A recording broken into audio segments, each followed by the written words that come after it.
Assalamualaikum warahmatullahi wabarakatuh. Sahabat-sahabat semua, hari ini kita sangat bahagia dalam rangka pemilu damai, mewujudkan Indonesia maju, khususnya di Kabupaten Padang Lawas. Hari ini kita kedatangan tamu dengan wajah yang sangat damai, ya, Komisi Bawaslu Hajah Ningtyas Asih. Ya, ini Ibu Hajah ini dari senyumnya, dari pandangan matanya, tentunya kita damai, ya.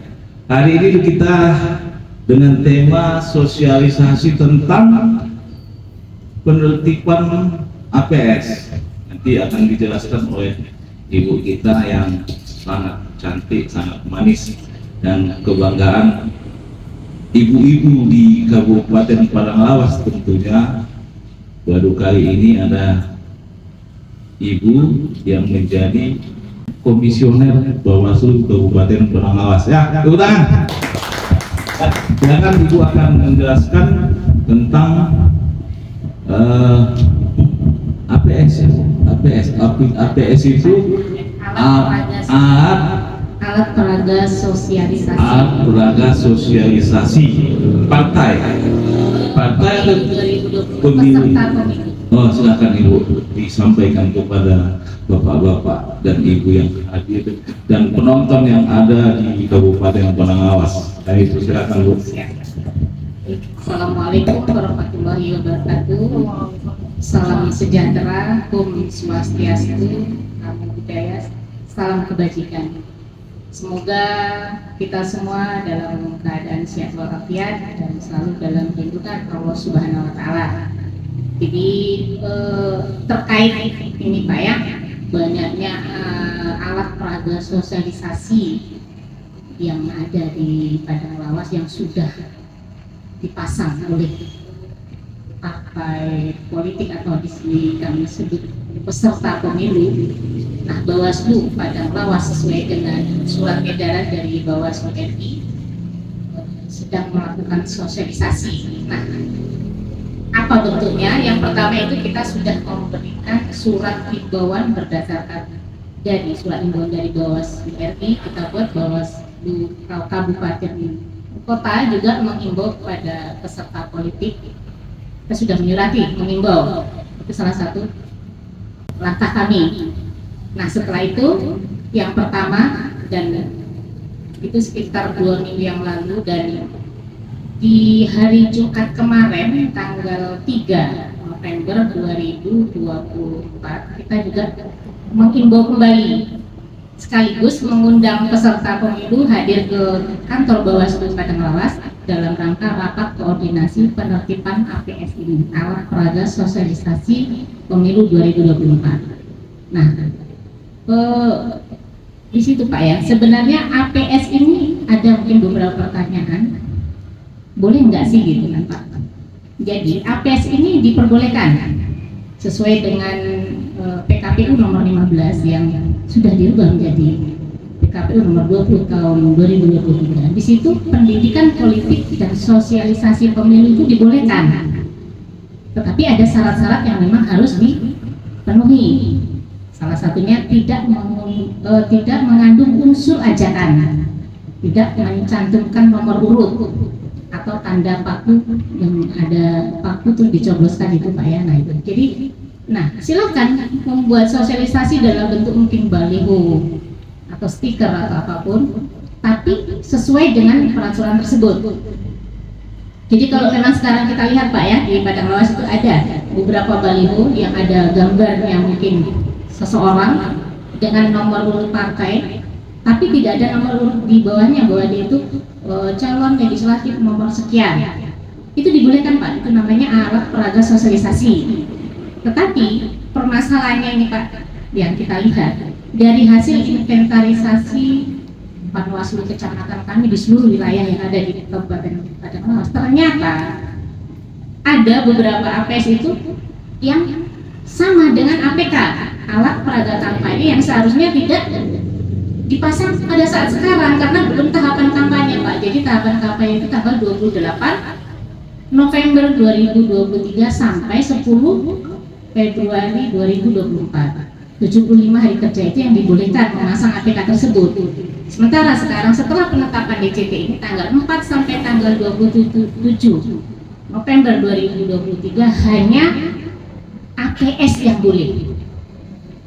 Nah, dengan adanya itu, pada tanggal 3 tersebut bersama stakeholder Bawaslu mengadakan rapat koordinasi yang berhasil membuat kesepakatan karena adanya beberapa APS yang menyerupai APK, kita sepakat bahwa sampai tanggal 5 November 2023 ini jam 23.59 peserta pemilu tersebut yang menurunkan sendiri mana-mana APS yang tidak sesuai atau yang melanggar peraturan perundang-undangan. Nah, selanjutnya ketika sampai tanggal batas limit tersebut tidak diturunkan, maka Bawaslu bersama stakeholder yaitu Pemda, mungkin dilanjutkan dengan jajarannya nanti Satpol PP Pak ya, dan seterusnya ke bawah, itu akan melakukan penertiban.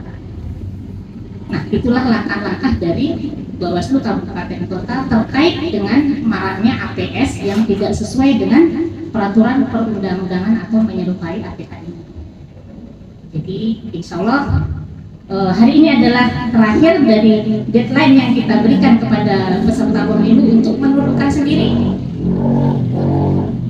Jadi sampai nanti malam, nah seandainya besok ternyata ada masih yang belum ditertibkan, maka kita akan koordinasi kembali dengan Pemda, mungkin membuat surat permohonan kepada Bapak PLT Bupati untuk meneruskan ke jajarannya agar bersama Bawaslu menertibkan APS tersebut Pak.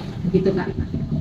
Ibu Ningtyas ya, Siapa? senyumnya sangat manis. Hari ini hari Minggu Ibu sangat manis. Pakai makeup apa nih?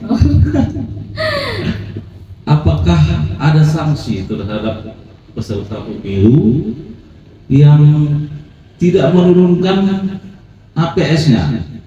Jadi begini Pak, sesuai dengan kesepakatan, itu kan kesepakatan Pak, sudah kita sepakati bahwa sampai tanggal 5 disarankan peserta pemilu untuk menurunkan sendiri, karena mungkin ada kebaikannya Pak ya, kalau menurunkan sendiri mungkin dia lebih teliti, bisa dilipat kembali dan nanti bisa digunakan kembali atau dipasang kembali di tanggal 28 seandainya memang sudah sesuai ukurannya nih Pak. Dari KPU itu udah ada ukuran-ukuran yang memang diperbolehkan, nggak sembarangan juga buat baliho gitu Pak, ada ukuran tertentu. Nah, tetapi seandainya tadi tidak diindahkan atau tidak diturunkan, kan masih ada bertebaran. Nah, itulah Bawaslu bersama Pemda menurunkan, artinya penurunan itu, penertiban itulah sanksinya Pak. Jadi diturunkan atau diambil untuk sementara, kita nanti bersama Satpol mungkin digudangkan dulu. Nah, bagi mungkin nanti seterusnya karena atas sanksi tersebut sudah ditertibkan dan diturunkan, kalau memang mereka mau mengambil ya silakan, di gudangnya sudah ditentukan nanti gitu Pak. Jadi sanksinya untuk semasa sosialisasi ini dari tanggal 4 sampai 27 itu ketika ada yang melanggar ya diturunkan. Itu saja Pak. Baik Ibu, apakah masyarakat bisa terlibat di dalamnya untuk melaporkan kepada Bawaslu tentang adanya APS? Mungkin masyarakat juga sangat bingung apa bedanya APS dengan APK, alat peraga sosialisasi dan alat peraga kampanye. Mungkin kalau saya nih ya, ada foto saya sebagai caleg, kemudian sesuai dengan DCT, daftar calon tetap saya nomor 7, maka foto saya ini dianggap sebagai APK. Kalau dia tidak ada centang 7-nya jadi APS. Nanti kita jelaskan. Nanti dijelaskan apa itu APS dan apa APK. Ya. Jadi terkait masyarakat boleh nggak melaporkan Pak, nah itu sangat boleh, karena memang kita itu ada partisipasi masyarakat yang memang harus dilibatkan dalam pengawasan pemilu ini Pak. Karena pemilu ini Bawaslu itu bekerja bukan sendiri, ya memang lebih bagus ketika masyarakat itu ikut andil dalam pengawasan ini. Nah, bagi masyarakat yang menemukan dia APS yang untuk saat ini yang masih dilarang, APK maksud saya, APK yang belum saatnya dipasang atau dipasang, silakan melapor ke Badan Pengawas Pemilu sesuai tingkatannya Pak ya, ketika di desa ya ke PKD-nya. Nah kalau ke tingkat kecamatan ke Panwaslu kecamatannya, monggo silakan, lebih bagus Pak, jadi lebih bagus. Dan ini sedikit apa sih APS dan APK? Tadi sudah saya jelaskan Pak ya. APS alat peraga sosialisasi, nah itu hanya sekedar menampakkan mungkin dia fotonya saja. Di situ ada parpol, boleh Pak ya, kalau parpol sama nomor urutnya itu boleh di atas, itu fotonya, dan tidak usah ada nomor, cukup nama saja, nggak perlu dulu dibuat dia caleg atau apa, karena kan ini masih sosialisasi ya, bahwa orang pun akan tahu ini bakalan nyalon kayaknya ini ya, tapi belum tahu ya nomor urut berapa, kan begitu Pak. Jadi dan belum ada ajakan, belum ada gambar paku yang dicobloskan, itu namanya APS Pak. Tapi kalau lengkap tadi yang sudah ada nomor partainya, fotonya, misi visinya, yuk pilih saya nanti kamu bakal senang, contohnya kan Pak, ada nomor urutnya ini calon DPR RI daerah ini gitu, nah itu berarti APK begitu Pak. Nanti APK tanggal 28 Pak yang boleh, 28 November 2023. ya, kemudian partai juga sudah disurati. Iya, kita sudah surati hari ini tanggal 5 pukul 23.00 59 Pak, 23 lewat 59 detik WIB dimohon kerjasamanya partai peserta pemilu Kabupaten Penangawas untuk menurunkan sendiri. Iya. Apabila tidak diturunkan, maka Bawaslu bekerjasama dengan stakeholder, kemudian pemerintahan Kabupaten Penangawas, tentunya ini Satpol PP ya, dibantu oleh kepolisian nanti tentunya didampingi ya, didampingi. Kami polisi hanya mendampingi pelaksanaan itu. Iya Pak. Ya. Ada lagi yang mau ditanyakan yang tidak jelas? Monggo, silakan dari penonton nih. Penontonnya ini senyum-senyum aja nih. Ada yang ada? Assalamualaikum warahmatullahi wabarakatuh. Saya ingin menanyakan satu pertanyaan buat Ibu. Tadi kan Ibu bilangkan kalau misalnya sebelum tanggal 28 ada pemasangan baliho, ada diberikan sanksi berupa diturunkan. Ya kan Bu? Yang saya tanyakan, apakah Bawaslu ada memberikan sanksi administrasi terhadap partai politik ataupun caleg itu yang memasang baliho sebelum tanggal 28? Kalau misalnya tidak ada, apa posisi? Kenapa? Kalau misalnya tidak ada, apa alasannya tidak diberikan sanksi secara administrasi? Sekian dan terima kasih. Oke, terima kasih pertanyaannya Mas. Jadi tadi sudah dijelaskan kan Pak ya. Jadi untuk APS alat peraga sosialisasi itu kan sesuai dengan PKPU nomor 15 yang sekarang ada perubahan di 20 tahun di nomor 20 tahun 2023. Itu pendidikan politik dan sosialisasi bagi peserta pemilu itu dibolehkan. Ini kan belum kampanye Pak ya. Nah, kenapa hanya sanksi penurunan saja? Karena memang judulnya hanya baru sosialisasi, artinya hanya memperkenalkan diri. Nah, yang ada nanti sanksi administrasi itu kalau APK itu ketika sudah masuk masa kampanye, itu tanggal 28. Jadi seperti itu. Nah, kenapa? Memang itulah ya, kalau masa kita supaya membatasi, ini kan DCT sudah nih Pak dulu diumumkan tanggal 4 kemarin ya Pak ya.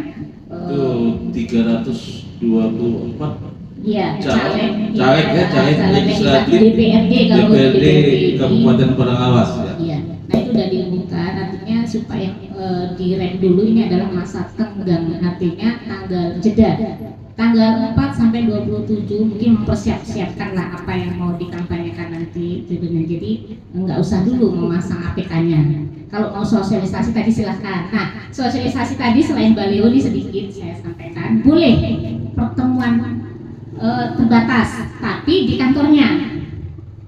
di kantornya Pak ya, di kantornya dengan mengundang struktur yang ada, struktur dari peserta politik itu sendiri, mungkin menyampaikan apa yang koordinasi. Nah itu dibolehkan, tapi dengan catatan juga lapor Pak ke Bawaslu dan KPU sesuai dengan tingkatannya. Kalau di kecamatan ke Panwas.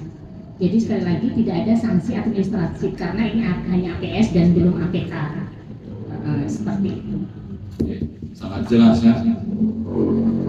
Dan yang penjelasan dari Ibu, kalau ada lagi nanti pertanyaan boleh langsung di deskripsi video, nanti akan dijawab oleh Ibu Ningtyasih.